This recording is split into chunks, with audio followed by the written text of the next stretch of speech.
যদি কেউ রাস্তায় নাও নামে, আমি একা নেমে চিৎকার করবো, তখন আমার ভাই বোনেরা নিশ্চয়ই আমার সাথে নেমে আসবে।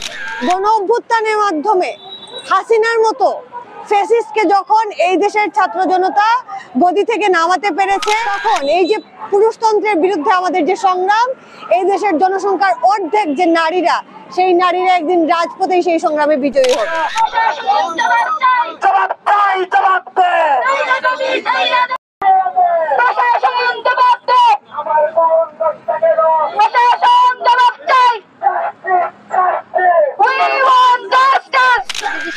আমাদের যে 9টি দফা, এই দফা পূরণ হচ্ছে।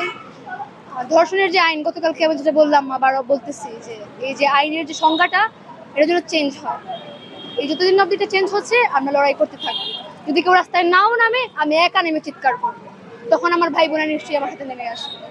আর যারা যারা ঘরে ঘরে বসে আছেন, আপনার যদি মনে হয় যে ধর্ষকদের বিচার হওয়া উচিত, তার নিকৃষ্টভাবে মারা যাওয়া উচিত, আপনার রাস্তায় নামে আমাদের সাথে সংযোগ দেন, সংহতি জানান।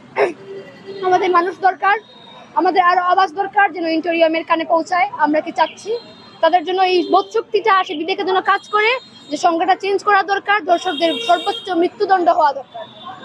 দর্শকদের মৃত্যুদণ্ড, তার পাশাপাশি মৃত্যুদণ্ড দিলে তো শেষ না, আসলে কঠিন কোন বিচারটা করলে আসলে।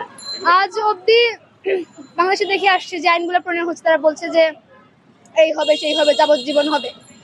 এগুলো তো সবাই শুনতেছে। রাস্তার আপনি একদম যে কখনো স্কুলেও যায় নাই, তারা আপনি জিজ্ঞেস করেন না ধর্ষকদের আইন কি, বিচার কি, সে বলবে যে মৃত্যুদণ্ড, যাবজ্জীবন। সবাই জানে, মানতেছে তাকে। The problem is this is not processing properly. যদি এটা প্রপারলি প্রসেস করা হইতো, যদি এটা আসলে করা হইতো, তাহলে ধর্ষকরা সাহস পায় না।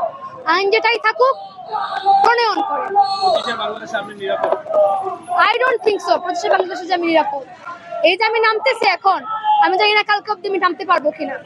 এখন যে আমি বাসায় যাবো, আমি জানি না আমি রাস্তায় যাওয়ার পথে আমার চিন্তাই হবে কিনা, আমার কেউ কিডন্যাপ করে ধর্ষণ করবে কিনা। আর এখন যে আমি শিকারও হই, আমার নিজের বাবা এসে বলবে তুমি কাপড় চোপড় ঠিক করে পরো নাই কেন। কারণ সে নিজেও জানে, তার যদিও বিবেক বুদ্ধি আছে, বাট সে পরিস্থিতির শিকার, তার কিছু করার নাই। এই পরিস্থিতি তার বিবেক বুদ্ধি লোপ পাওয়াচ্ছে।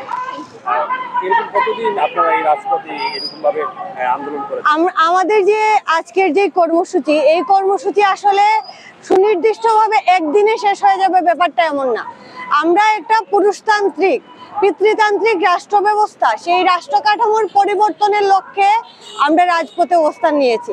যতদিন পর্যন্ত ব্যবস্থার পরিবর্তন না ঘটবে, ততদিন পর্যন্ত আমরা আমাদের যে সংগ্রাম এবং আমাদের ধারাবাহিক কর্মসূচি সেটা অব্যাহত রাখবো।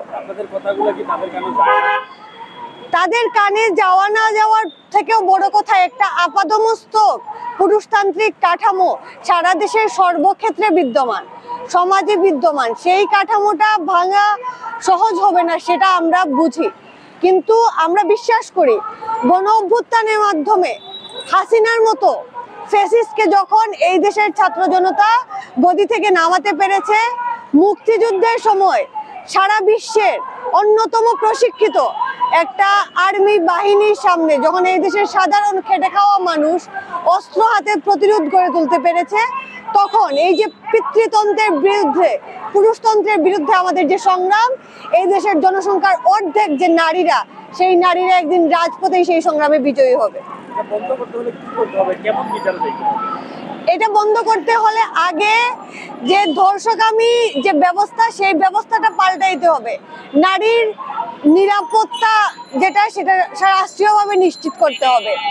ধর্ষকের শাস্তি কতটুকু হবে, তার থেকেও ধর্ষণ করলে শাস্তি পেতে হয়, এই বোধটা তৈরি করার জন্য ধর্ষকের শাস্তির নিশ্চয়তা দিতে হবে।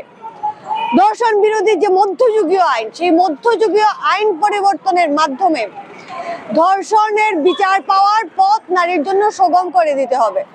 এটা ছাড়াও পাঠ্যক্রম এবং সমাজ কাঠামোতে ধীরে ধীরে পরিবর্তন আনতে হবে। নারী বান্ধব এবং নারীর জন্য সংবেদনশীল, যৌন সংবেদনশীল পাঠ্যসূচি তৈরি করতে হবে। আমি মনে করছি না 25-এর বাংলাদেশের শুধু আমি না, কেউই নিরাপদ নয়। তবে আমরা মনে করি আমাদের যে ধারাবাহিক লড়াই, সেই লড়াইয়ের মাধ্যমে আমরা আমাদের নিরাপত্তা ছিনিয়ে আনবো। আমি বাংলাদেশ ছাত্র ইউনিয়ন সিলেট জেলা সংসদের সভাপতির দায়িত্ব পালন করছি।